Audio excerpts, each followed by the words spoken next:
Mike, I'm putting you in charge of everything following the divorce. I signed my name on the divorce papers, and right then, I got a call from the police station. Nick, your new household registration book and ID card are ready. When I went to pick up the documents, the young staff member hesitated a bit before speaking. Excuse me, are you Mr. Nick? Everyone in City M knows that the heiress Summer has a husband she loves deeply, named Nick. I smiled and shook my head, denying it. The Nick from this world is gone. I'm Frank now. While waiting for my eye checkup at the hospital, a TV in the room was showing Summer's interview. Calm and composed as she usually is, Summer's voice broke when she mentioned me. Nick went blind trying to save me in a fire, and now he can never return to the stage he loves. I've decided to devote the rest of my life to protecting and cherishing him with all my heart. Seeing him struggle with daily life when he could have been gliding on tiptoes on stage, it just tears me apart. I overheard a nurse saying with envy, Summer married Nick right after college despite her family's objections. After marrying, she showed off their love so much that even the stars in the sky might as well be theirs. I froze for a moment, my grip on the hand tightened. Everyone in City M knows the wealthy Summer sees her husband as more important than her life. When my parents divorced in high school, my stepmother kicked me out. I fainted in the snow, and it was Summer who saved me and took me in. She fed me, clothed me, paid for my education, and even supported me learning ballet. I lost my eyesight saving her during the fire. Summer never abandoned me. She married me right after I graduated, defying her entire family. In cold December, she knelt all night in the snow wearing a thin dress, just to win her family's acceptance of me. The Millers finally relented, and she lay feverish in a hospital bed, clutching that engagement ring tightly in her hand. Summer knew that because of my broken family, I was always too afraid to truly commit to a relationship. After all, I saw firsthand my father bringing his mistress home, leaving my mother heartbroken.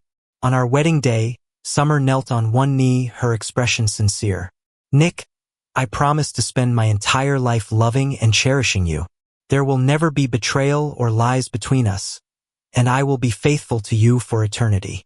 Summer kept her promise, giving me endless care and attention over 5 years of marriage. But the day my vision came back, I stumbled upon her and my stepbrother wrapped up together at home. That's when I understood. My stepbrother Charlie visiting was just an excuse for him and my wife's affair. And Summer, every single time she lovingly offered to pick up my medication, it was so she could spend more time alone with Charlie. I kept my sight recovery a secret, pretending not to see the two of them brazenly kissing in front of me. With blurry vision, I broke a glass and cut my hand on the shards. Summer quickly grabbed my hand, concerned. At that moment, the pain inside me far surpassed the bleeding wound. I didn't expose their affair, continuing to pretend I was blind. Meanwhile, I secretly prepared, knowing I'd one day leave Summer. After leaving the hospital, I had a new email in my inbox. Mr. Frank, we've seen your performance videos. Even though you've been off the stage for a while, we're confident we can make the stage shine together with you. We await you in Paris. I had already applied for an internship with a ballet company in France, and now they're welcoming me aboard. Before I lost my sight, the company had reached out to me. Back when I was mesmerizing on stage, a shining star. Then, I never considered leaving Summer, so I refused without hesitation. But now, it was Summer who forced this decision upon me. Thanks. I'll arrive in Paris in a week. See you then. I removed the ring from my finger, feeling free from all shackles. No more arguments, drama, or kneeling apologies for me. I want to disappear from Summer's world, for her to feel powerless even with all her influence in City M. I want her to spend the rest of her life in regret. I put on my sunglasses, tucked the ring into my bag. 7 days from now, there will be no more Nick in this world. As soon as I get home, Summer anxiously rushes to me. Nick, where were you? Why didn't you pick up the phone?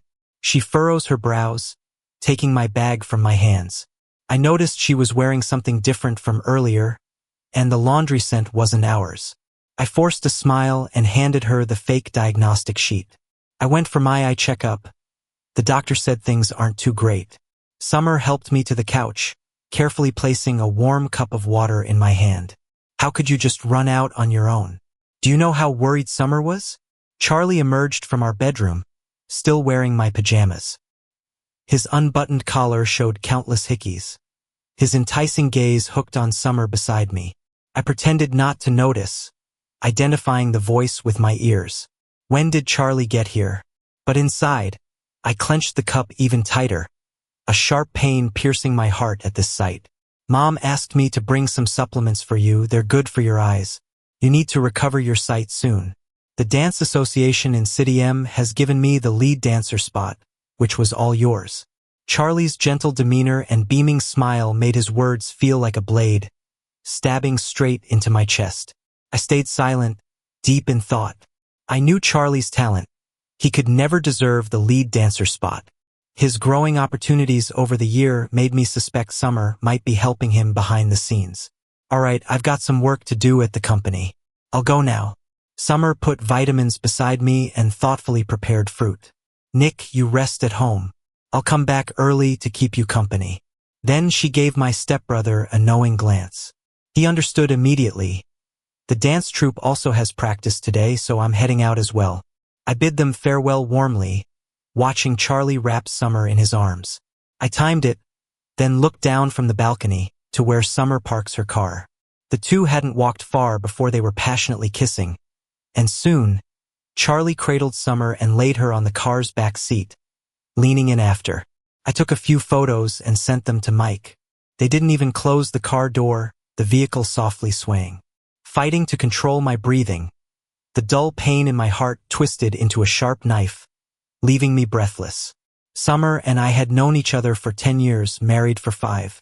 I had no doubt she'd be the one I'd share my life with, but the woman who vowed to love me forever let her promises vanish in just 5 short years. I wiped away my tears and turned towards Summer's study. I punched in the code to her safe like it was second nature. Inside were a few contracts, all the top ballet resources, including the lead role promised to me by the Dance Association, were handed over to Charlie as a gift from Summer. Maybe she thought since I went blind, I'd never be on stage again. But the contract at the bottom, it was signed 2 years ago. Back then, I hadn't lost my sight. I was still taking the ballet stage by storm. I lost the lead role for the one show I cared about, La Bayadere, just a day before the performance, and they replaced me with Charlie. The director said Charlie was better suited for the part. I looked at my body covered in bruises from rehearsals and cried through the night, finally sitting in the audience, applauding my brother. Watching my despair, Summer's eyes went red. Her voice was husky, filled with care. Nick, it'll be okay. There'll be another chance. Her facade was so convincing, it had me fooled. Turns out, the one who stabbed me in the back was the person I trusted and relied on the most, my partner. Seems like their entanglement had begun long ago. I thought I'd fall apart, crying hysterically, but seeing it with my own eyes made me realize the silence of despair was the mark of a broken heart. Nick, today marks our 5th anniversary. Summer came over with flowers, her right hand holding luxury shopping bags. She took out a watch and put it on me. This watch suits you. I customized it just in time for our anniversary. I felt the watch on my wrist and smiled at her.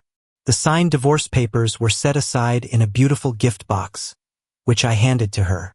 Summer, this is my gift to you.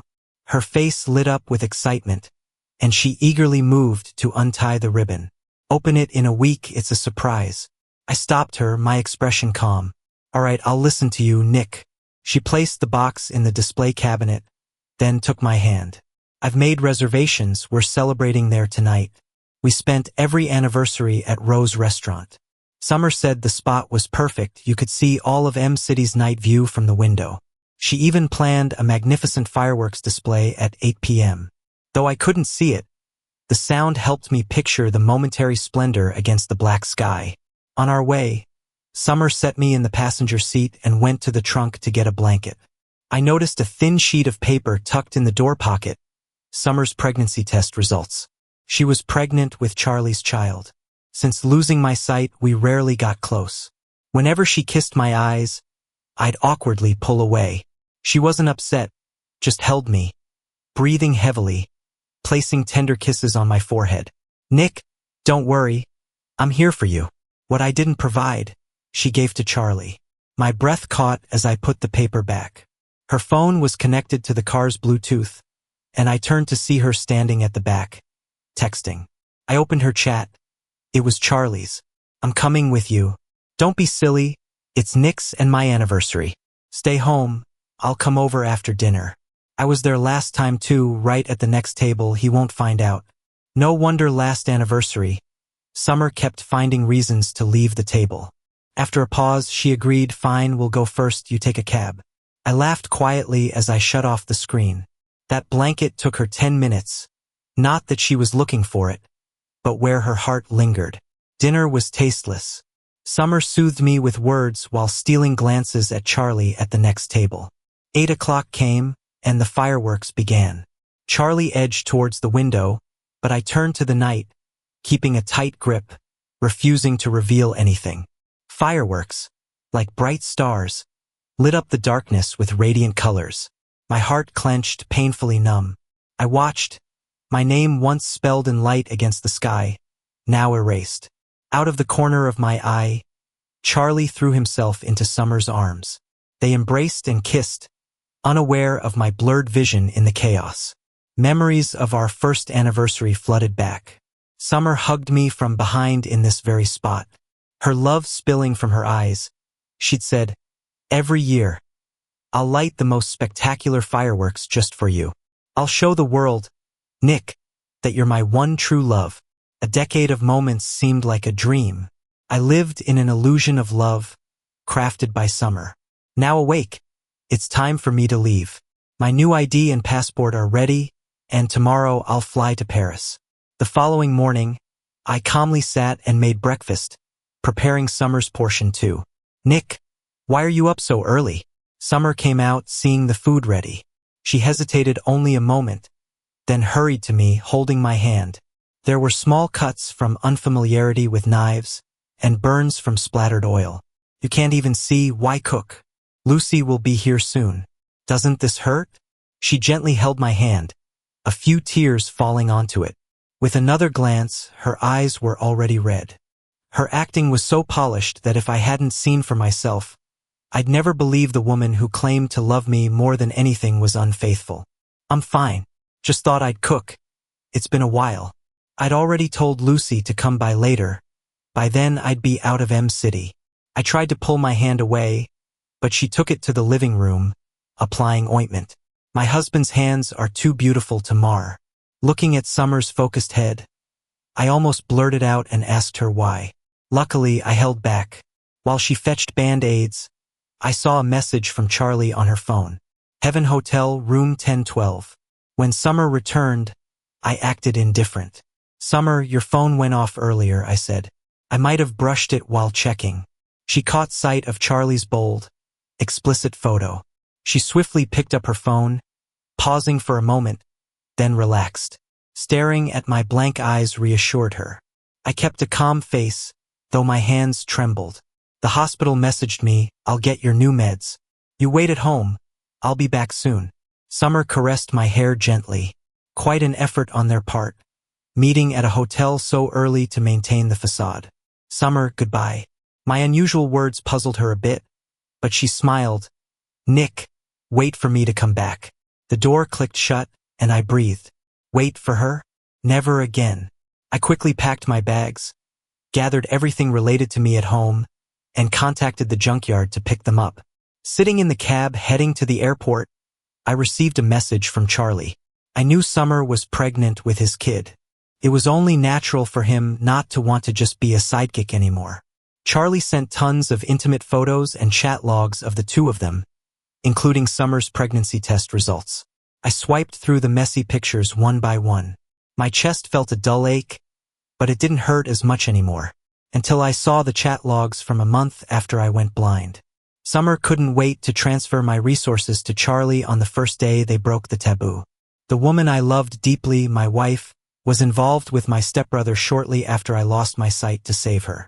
Remember to open the gift when you get home. After sending Summer this last message, I took out my SIM card and threw it in the trash.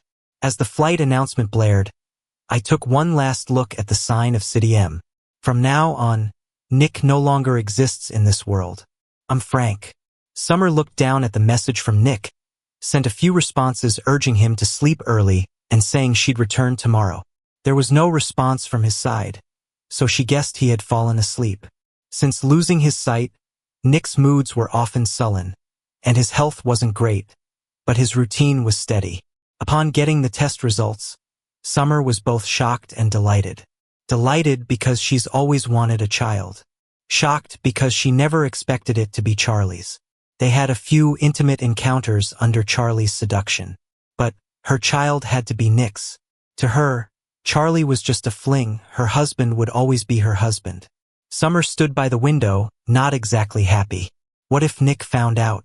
Her brow suddenly twitched as she thought of Nick's gentle, obedient demeanor.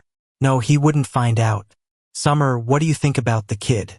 Charlie was uneasy with her reaction, thinking she'd be more excited. That blind brother of his was not only in poor health but also resisted intimacy. Charlie knew this, so he seduced Summer more, hoping one day the child would let him climb up in status. But it was clear Summer wasn't interested in that. Her face clouded, voice cold. You've been worn out recently. Take a break and skip dancing for now. As for the child, we'll talk about it later. She was already figuring out an excuse, claiming adoption. After all, Nick couldn't see or know she was pregnant now. I'm heading home. Let's not meet for a while. Why? Charlie felt aggrieved, biting his lip about to cry. I need to take care of Nick too. Haven't I spent enough time with you already? Summer dodged. I'll visit you in a few days, be good. Charlie dared not stop her, having lots of grievances against that brother. When is that sickly brother going to get a divorce? He scrolled through their chat, with no replies from Nick. The car sped home. Summer looked at the dark balcony, thinking Nick was already asleep. Lucy, the maid, welcomed her with a light.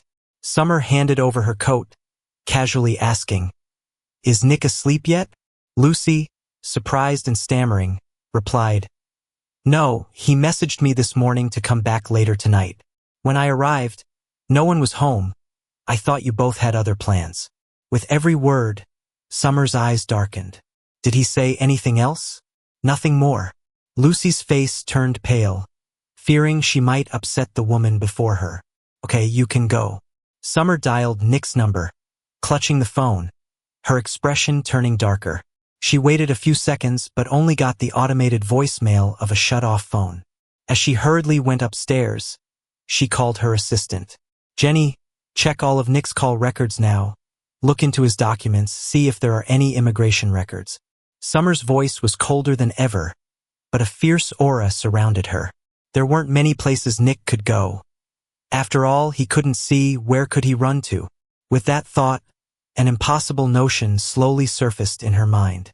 Also, check the hospital diagnostics. I want all the results of his recent rechecks. Hurry up. Recently, Nick had been going to his rechecks alone. She only saw the reports he brought back. She always thought he couldn't see, indulging in her intimacy with Charlie. But what if he could see again? A headache throbbed in Summer's head as she forcefully pushed open the bedroom door. Inside was pitch black, the bed neat and clean. Shaking, she turned on the light and found their framed photo missing from the nightstand. Her anxiety grew, rushing to check all the rooms one by one. Nick's clothes were gone, his toiletries were gone. Even their wedding photo in the living room was gone. She stormed into the study, finding the spot for her safe slightly moved. Numbly, she entered Nick's birthday, and sure enough, the contracts were all rearranged. For a moment, she felt her blood freeze. Nick might know everything. Summer opened the chat with Nick, seeing a message about a gift. Of course, the anniversary gift. Summer broke the locked display cabinet. Even as her hand bled, she didn't feel the pain. She opened the delicately packaged gift box. Inside was a single piece of paper. She didn't dare look, but she had to. The glaring words divorce agreement were right there. On the last page, he'd already signed his name. Summer stared at his neat handwriting, feeling a sharp pain in her heart. Suddenly remembering, He hadn't been wearing his wedding ring for days now. A sticky note was attached, with Mike's number, saying, "This is my lawyer's number. She'll handle the divorce matters with you." Just then, Jenny's call came back. Charlie sent some photos and chat logs to Mr. Nick a few hours ago. She received files from Jenny, opening to find indiscreet evidence of their affair. Summer's vision darkened, almost fainting. She drove straight to Charlie. Charlie sleepily opened the door. Seeing her, his drowsiness vanished.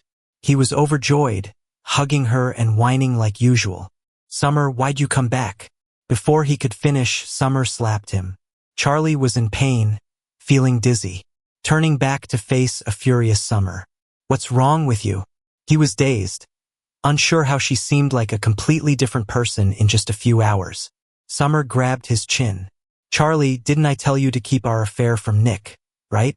Her face darkened, a storm brewing. Charlie's expression changed, thinking maybe Nick had Summer read the messages to him. But how could Nick know? Seeing Charlie deep in thought, her anger boiled over. She slapped him again without mercy. The boy's fair cheeks swelled instantly, blood seeping from his mouth. Without the strength from Summer, he stumbled and fell hard onto the ground. Charlie, propping himself up, looked at Summer with a bit of frustration. Summer, he couldn't see her.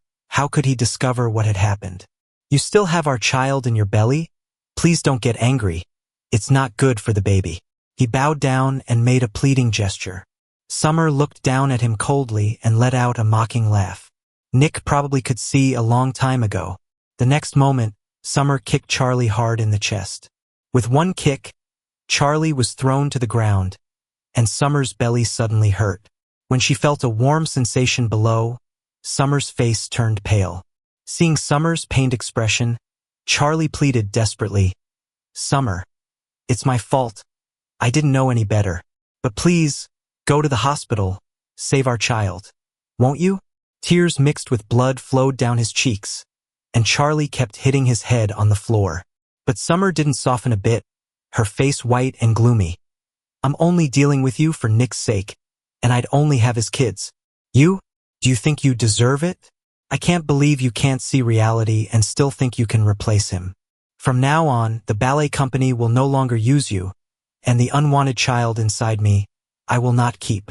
Her face pale, beads of sweat dripped down from her forehead. Charlie saw this and his face turned even whiter.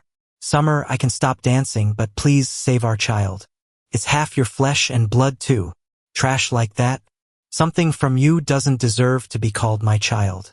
Summer gasped, holding back nausea, and finally said, "I'll go to the hospital now, and if the kid's gone, great. If it's still there, I'll arrange for an abortion. As for you, since you like spreading your seed, I'll send you someplace more suitable." Jenny's name flashed on the screen. She slowly crawled to the bathroom and picked up the phone. "Summer, Nick, his sight, it was restored 2 weeks ago. 2 weeks ago, he could see 2 weeks ago." Summer's breathing stopped. Her heart missed a beat. So he'd been able to see all along. He saw the absurdity before her, saw the resources she gave Charlie, saw the fireworks she set off for Charlie. She slowly relaxed her hand, where the skin and flesh had turned grim and terrifying. Nick knew about her betrayal, yet he hid it so well, not a hint of anger or sadness exposed. How devastated his heart must have been. How disappointed he must have been in her. Summer had never hated herself as much as she did at this moment, and the overwhelming regret seemed to swallow her whole. She dared not think, from Nick's perspective, how her actions were like being tortured by a killer. Summer choked up a bit, her eyes red.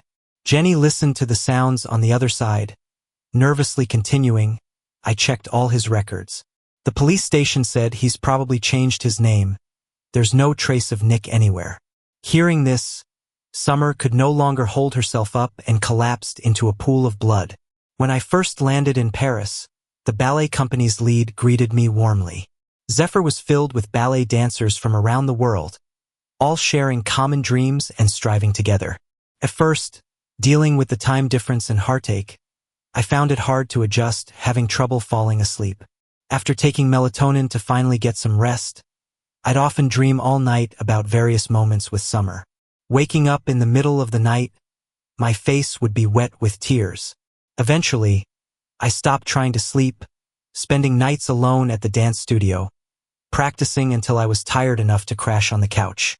Thankfully, my fellow dancers were friendly and helpful, assisting me when I struggled with unfamiliar moves, helping me endure a difficult time. I gradually adapted to the intense practice and performance lifestyle, and I felt more energetic than ever. The wounds I once thought unbearable slowly healed with time. I got a new number, and the only person who could reach me was Mike, who handled my divorce case. 2 weeks after arriving in Paris, Mike called me. "Frank, Summer wants to speak with you personally." "No need." The sun was shining as a gentle breeze ruffled my hair. My mind was preoccupied with dance routines I had just learned. "She can tell me once she's signed the divorce papers, and I'll come back to arrange the proceedings." Mike felt a bit troubled, "But she insists on seeing you once before agreeing to the divorce." "No problem, we can drag it out." I smiled, unconcerned. "If she doesn't sign the papers, she won't find me. Besides, I'm not afraid to take it to court. We have proof of her cheating." Mike seemed relieved upon hearing this. "I'll pass your message on to her." He sincerely commented, "Frank, you've changed a lot since our first meeting. You're now confident and carefree, truly living for yourself." "Thanks." I hung up and rubbed my hands, feeling the Paris air grow a little colder. After practice, a girl from the company invited me for dinner. We sat in a restaurant and ordered our favorite dishes. "Frank, your movements are beautiful. Your technique is precise yet uniquely yours. Which company did you dance with before?" Melody said, adding more food to my bowl, her expression cheerful and warm. "I was in M-City before." Melody was curious. "Then why the gap in your dancing career? You seem to love ballet a lot." I paused for a moment, then smiled openly. "I escaped a fire 2 years ago, but I was blind. I only recently regained my sight a few months ago." Melody showed no awkwardness. Instead, she laughed brightly. "Then what do you call that? When there's a will, there's a way."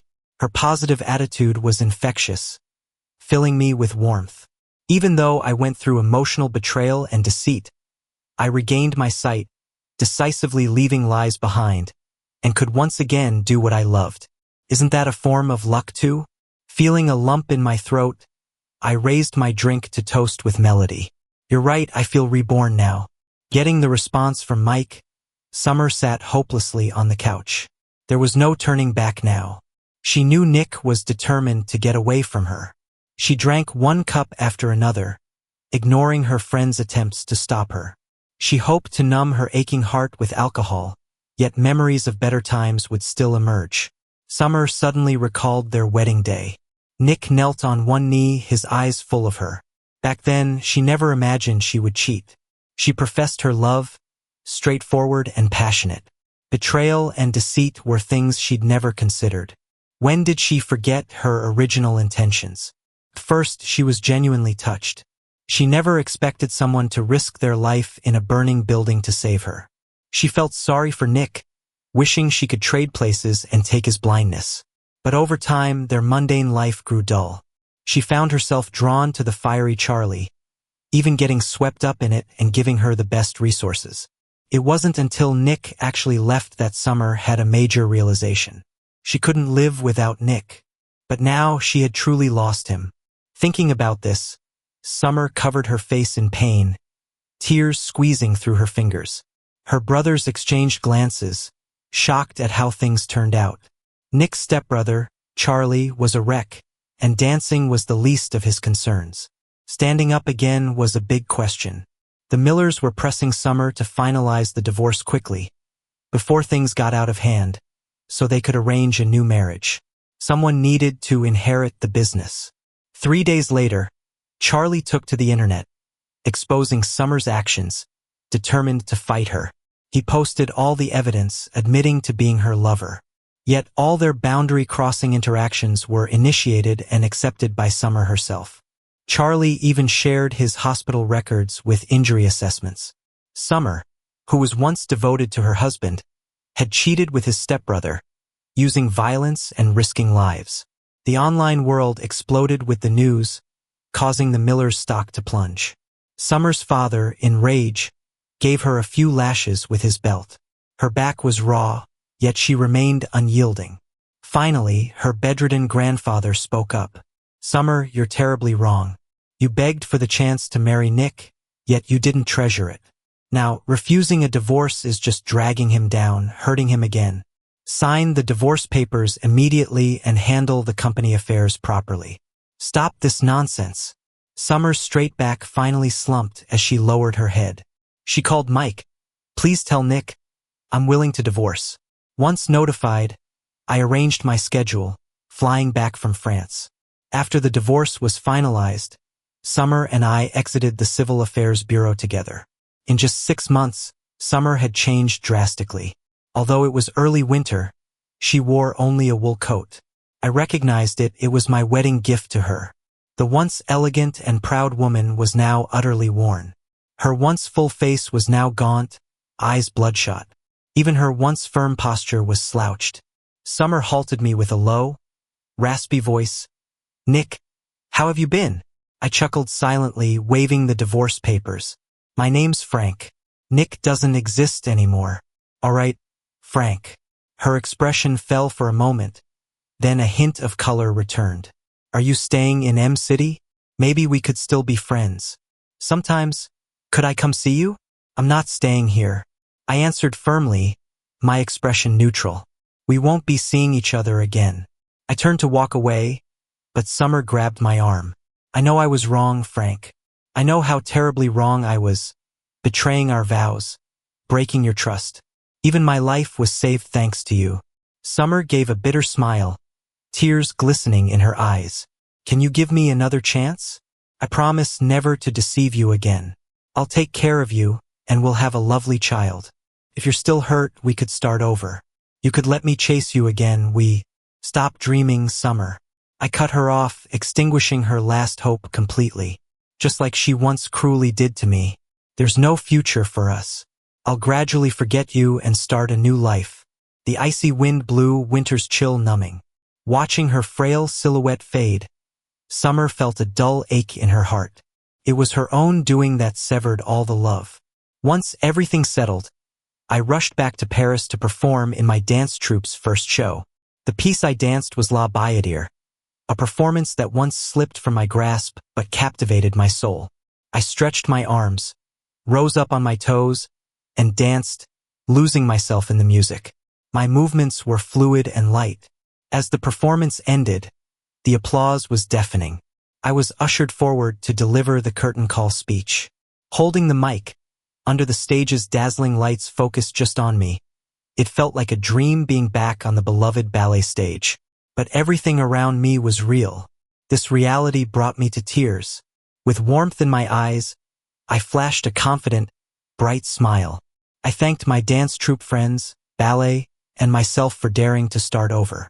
I broke free from a binding life, now thriving to show my own brilliance. I forgave all the hardships fate once put in my path. What tasted bitter before now turned sweet.